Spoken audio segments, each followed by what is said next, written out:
Gálatas, capítulo 1. Paulo, apóstolo enviado não da parte de homens, nem por meio de pessoa alguma, mas por meio de Jesus Cristo e por Deus Pai, que o ressuscitou dos mortos, e todos os irmãos que estão comigo, às igrejas da Galácia. A vocês, graça e paz da parte de Deus, nosso Pai, e do Senhor Jesus Cristo, que se entregou a si mesmo por nossos pecados, a fim de nos resgatar desta presente era perversa, segundo a vontade de nosso Deus e Pai, a quem seja a glória para todo sempre. Amém. Admiro de que vocês estejam abandonando tão rapidamente aquele que os chamou pela graça de Cristo, para seguirem outro evangelho que, na realidade, não é o evangelho. O que ocorre é que algumas pessoas os estão perturbando, querendo perverter o evangelho de Cristo. Mas ainda que nós, ou um anjo dos céus, pregue um evangelho diferente daquele que lhes pregamos, que seja amaldiçoado. Como já dissemos, agora repito: se alguém lhes anuncia um evangelho diferente daquele que já receberam, que seja amaldiçoado. Acaso busco eu agora a aprovação dos homens ou a de Deus? Ou estou tentando agradar a homens? Se eu ainda estivesse procurando agradar a homens, não seria servo de Cristo. Irmãos, quero que saibam que o evangelho por mim anunciado não é de origem humana. Não o recebi de pessoa alguma, nem me foi ele ensinado. Ao contrário, eu o recebi de Jesus Cristo, por revelação. Vocês ouviram qual foi o meu procedimento no judaísmo, como perseguia com violência a igreja de Deus, procurando destruí-la.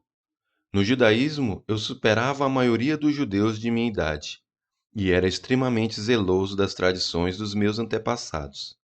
Mas Deus me separou desde o ventre materno e me chamou por sua graça, quando lhe agradou revelar o seu Filho em mim para que eu o anunciasse entre os gentios.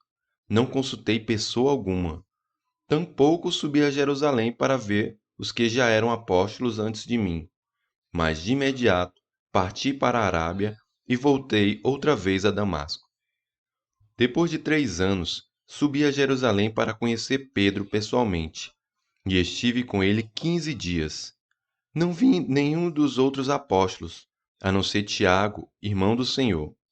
Quanto ao que lhes escrevo, afirmo diante de Deus que não minto. A seguir, fui para as regiões da Síria e da Cilícia. Eu não era pessoalmente conhecido pelas igrejas da Judéia que estão em Cristo. Apenas ouviam dizer: aquele que antes nos perseguia, agora está anunciando a fé que outrora procurava destruir, e glorificavam a Deus por minha causa. Gálatas, capítulo 2. 14 anos depois, subi novamente a Jerusalém, dessa vez com Barnabé, levando também Tito comigo. Fui para lá por causa de uma revelação, e expus diante deles o evangelho que prego entre os gentios, fazendo-o, porém, em particular, aos que pareciam mais influentes, para não correr ou ter corrido inutilmente. Mas nem mesmo Tito, que estava comigo, foi obrigado a circuncidar-se, apesar de ser grego. Essa questão foi levantada porque alguns falsos irmãos infiltraram-se em nosso meio para espionar a liberdade que temos em Cristo Jesus e nos reduzir à escravidão. Não nos submetemos a eles nem por um instante, para que a verdade do Evangelho permanecesse com vocês. Quanto aos que pareciam influentes, os que eram então, não faz diferença para mim. Deus não julga pela aparência. Tais homens influentes não me acrescentaram nada. Ao contrário, reconheceram que a mim havia sido confiada a pregação do Evangelho aos incircuncisos, assim como a Pedro aos circuncisos. Pois Deus, que operou por meio de Pedro como apóstolo aos circuncisos, também operou por meu intermédio para com os gentios, reconhecendo a graça que me fora concedida. Tiago, Pedro e João, tidos como colunas, estenderam a mão direita a mim e a Barnabé em sinal de comunhão. Eles concordaram em que devíamos nos dirigir aos gentios, e eles aos circuncisos. Somente pediram que nos lembrássemos dos pobres, o que me esforcei por fazer. Quando, porém, Pedro veio a Antioquia, enfrentei-o face a face por sua atitude condenável, pois antes de chegarem alguns da parte de Tiago, ele comia com os gentios. Quando, porém, eles chegaram, afastou-se e separou-se dos gentios, temendo os que eram da circuncisão. Os demais judeus também se uniram a ele nessa hipocrisia, de modo que até Barnabé se deixou levar. Quando vi que não estava andando de acordo com a verdade do Evangelho, declarei a Pedro diante de todos: Você é judeu, mas vive como gentio, e não como judeu. Portanto, como pode obrigar gentios a viverem como judeus? Nós, judeus de nascimento, e não gentios pecadores, sabemos que ninguém é justificado pela prática da lei, mas mediante a fé em Jesus Cristo. Assim nós também cremos em Cristo Jesus para sermos justificados pela fé em Cristo, e não pela prática da lei, porque pela prática da lei ninguém será justificado. Se, porém, procurando ser justificados em Cristo, descobrimos que nós mesmos somos pecadores, será Cristo então ministro do pecado? De modo algum. Se reconstruo o que destruí, provo que sou transgressor, pois por meio da lei eu morri para a lei, a fim de viver para Deus. Fui crucificado com Cristo. Assim, já não sou eu quem vive, mas Cristo vive em mim. A vida que agora vivo no corpo, vivo-a pela fé no Filho de Deus, que me amou e se entregou por mim. Não anulo a graça de Deus, pois, se a justiça vem pela lei, Cristo morreu inutilmente. Gálatas, capítulo 3. Ó Gálatas insensatos! Quem os enfeitiçou? Não foi diante dos seus olhos que Jesus Cristo foi exposto como crucificado? Gostaria de saber apenas uma coisa: foi pela prática da lei que vocês receberam o Espírito ou pela fé naquilo que ouviram? Será que vocês são tão insensatos que, tendo começado pelo Espírito, querem agora se aperfeiçoar pelo esforço próprio? Será que foi inútil sofrerem tantas coisas? Será que foi inútil? Aquele que lhes dá o seu Espírito e opera milagres entre vocês, realiza essas coisas ou pela fé com a qual receberam a palavra. Considerem o exemplo de Abraão. Ele creu em Deus e isso lhe foi creditado como justiça. Estejam certos, portanto, de que os que são da fé, estes é que são filhos de Abraão. Prevendo a Escritura que Deus justificaria os gentios pela fé, anunciou primeiro as boas novas a Abraão. Por meio de você todas as nações serão abençoadas. Assim, os que são da fé são abençoados junto com Abraão, homem de fé. Já os que se apoiam na prática da lei estão debaixo da maldição, pois está escrito: Maldito todo aquele que não persiste em praticar todas as coisas escritas no livro da lei. É evidente que diante de Deus ninguém é justificado pela lei, pois o justo viverá pela fé. A lei não é baseada na fé, ao contrário, quem praticar estas coisas, por elas viverá. Cristo nos redimiu da maldição da lei quando se tornou maldição em nosso lugar, pois está escrito: Maldito todo aquele que for pendurado no madeiro. Isso para que em Cristo Jesus a bênção de Abraão chegasse também aos gentios, para que recebêssemos a promessa do Espírito mediante a fé. Irmãos, humanamente falando, ninguém pode anular um testamento, depois de ratificado, nem acrescentar-lhe algo.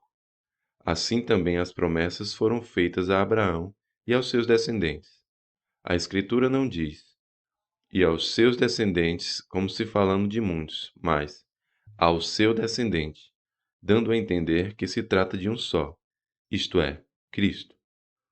Quero dizer isto: a lei, que veio 430 anos depois, não anula a aliança previamente estabelecida por Deus, de modo que venha a invalidar a promessa. Pois se a herança depende da lei, já não depende da promessa. Deus, porém, concedeu-a gratuitamente a Abraão, mediante promessa. Qual era então o propósito da lei? Foi acrescentada por causa das transgressões, até que viesse o descendente a quem se referia a promessa. e foi promulgada por meio de anjos, pela mão de um mediador. Contudo, o mediador representa mais de um. Deus, porém, é um. Então, a lei opõe-se às promessas de Deus?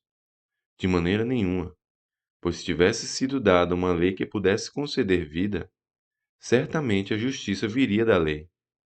Mas a Escritura encerrou tudo debaixo do pecado, a fim de que a promessa, que é pela fé em Jesus Cristo, fosse dada aos que creem. Antes que viesse essa fé, estávamos sob a custódia da lei, nela encerrados, até que a fé haveria de vir fosse revelada. Assim, a lei foi o nosso tutor até Cristo, para que fôssemos justificados pela fé. Agora, porém, tendo chegado à fé, já não estamos mais sob o controle do tutor. Todos vocês são filhos de Deus mediante a fé em Cristo Jesus, pois os que em Cristo foram batizados, de Cristo se revestiram. Não há judeu nem grego, escravo nem livre, homem nem mulher, pois todos são um em Cristo Jesus. E se vocês são de Cristo, são descendência de Abraão e herdeiros segundo a promessa. Gálatas, capítulo 4. Digo, porém, que, enquanto o herdeiro é menor de idade e nada difere de um escravo, embora seja dono de tudo, no entanto, ele está sujeito a guardiões e administradores, até o tempo determinado por seu pai. Assim também nós, quando éramos menores, estávamos escravizados aos princípios elementares do mundo. Mas quando chegou a plenitude do tempo, Deus enviou seu Filho, nascido de mulher, nascido debaixo da lei, a fim de redimir os que estavam sob a lei, para que recebêssemos a adoção de filhos.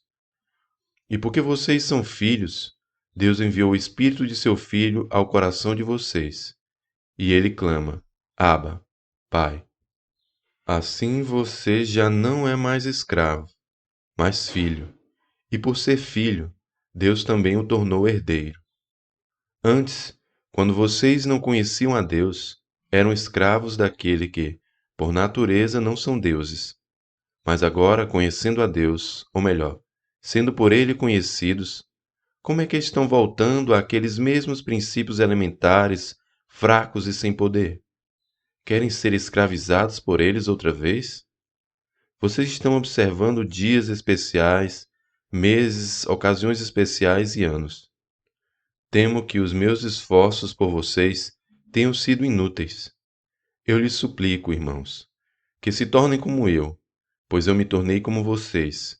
Em nada vocês me ofenderam. Como sabem, foi por causa de uma doença que lhes preguei o Evangelho pela primeira vez.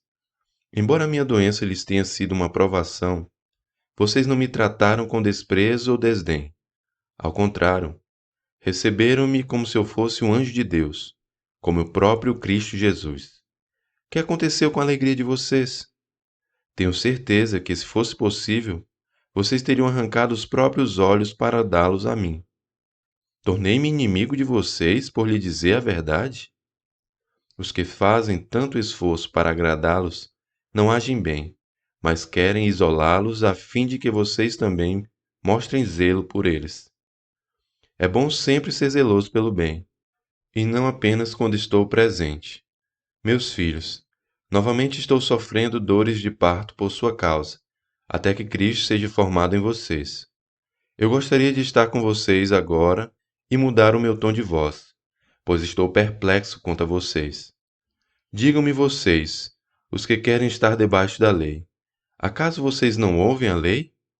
Pois está escrito que Abraão teve 2 filhos, um da escrava e outro da livre. O filho da escrava nasceu de modo natural, mas o filho da livre nasceu mediante promessa. Isto é usado aqui como uma ilustração. Essas mulheres representam 2 alianças. Uma aliança procede do monte do Sinai e gera filhos para a escravidão. Esta é Agar. Agar representa o monte Sinai, na Arábia, e corresponde à atual cidade de Jerusalém, que está escravizada com seus filhos. Mas a Jerusalém, do alto, é livre e é a nossa mãe, pois está escrito: regozije-se, ó estéril, você que nunca teve um filho, grite de alegria, Você que nunca esteve em trabalho de parto, porque mais são os filhos da mulher abandonada do que os daquela que tem marido. Vocês, irmãos, são filhos da promessa, como Isaque. Naquele tempo, o filho nascido de modo natural perseguiu o filho nascido segundo o Espírito. O mesmo acontece agora. Mas o que diz a Escritura? Mande embora a escrava e o seu filho, porque o filho da escrava jamais será herdeiro com o filho da livre.